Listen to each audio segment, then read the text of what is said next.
For this lesson, you don't need to open a sample workbook because you should still have Expenses Claim 1 open from the previous lesson. In the previous lesson, you added a macro to this workbook. Before we can save this workbook, we need to talk about security issues surrounding macros.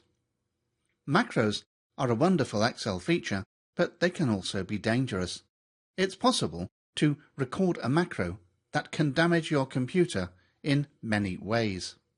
Macro security provides several methods to identify which macros you can trust and which you can't.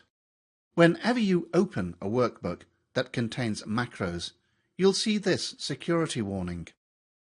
Unless you click the Enable Content button, the macros will be disabled. And you shouldn't click the Enable Content button unless you're absolutely sure that you trust the workbook. For example, you shouldn't trust any macro-enabled workbook that's sent to you across the internet, unless it's digitally signed. You learnt about digital signatures in Lesson 714. Without a digital signature, it's impossible to be sure of an email sender's identity, and it's extremely easy to send an email with a forged name and email address. There are two commonly used Excel formats. First of all, the Excel workbook. That has the XLSX file extension, and this type of workbook can always be trusted, because it's incapable of storing a macro. Then there is the Excel Macro Enabled workbook that has the XLSM file extension. You must ensure that you can trust the origin of this type of workbook, as it's capable of carrying destructive macro viruses. Excel 2013 provides 4 mechanisms for recognizing a trusted workbook.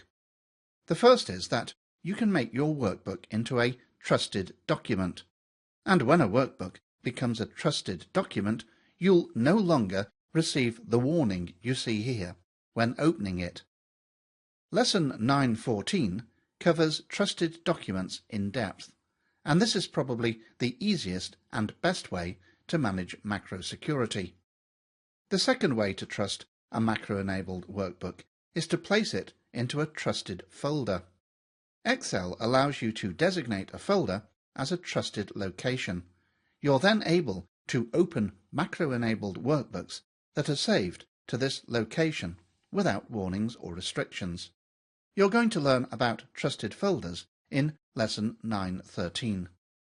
The third way is to digitally sign the macro, and you learned about digital signatures in Lesson 714. Excel can be configured to run digitally signed macros from trusted publishers without warnings or restrictions, and you'll discover how to do this in Lesson 913. And the fourth way in which you can trust a macro-enabled workbook is simply to click the Enable Content button when you see the yellow security warning shown here.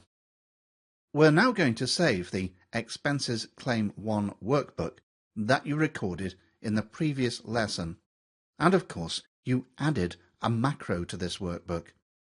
This workbook is currently an anomaly. It's a regular Excel workbook that contains a macro. Excel cannot allow such a workbook to be saved. Let's attempt to save it and see what happens. So I'll click File and Save As, then I'll click the Browse button. I'll call this file Expenses Claim 2, and I'll save as usual to the folder above my Sample Files folder.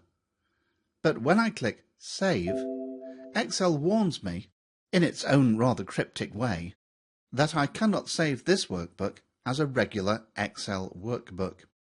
Excel is inviting me to save the workbook as a macro-free workbook, and if I clicked Yes, my macros would be lost forever, because Excel would delete them.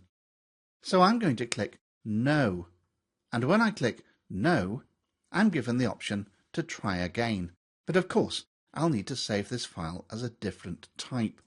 I'll need to save it as an Excel Macro Enabled Workbook, and then it won't be a problem saving a workbook that contains a macro.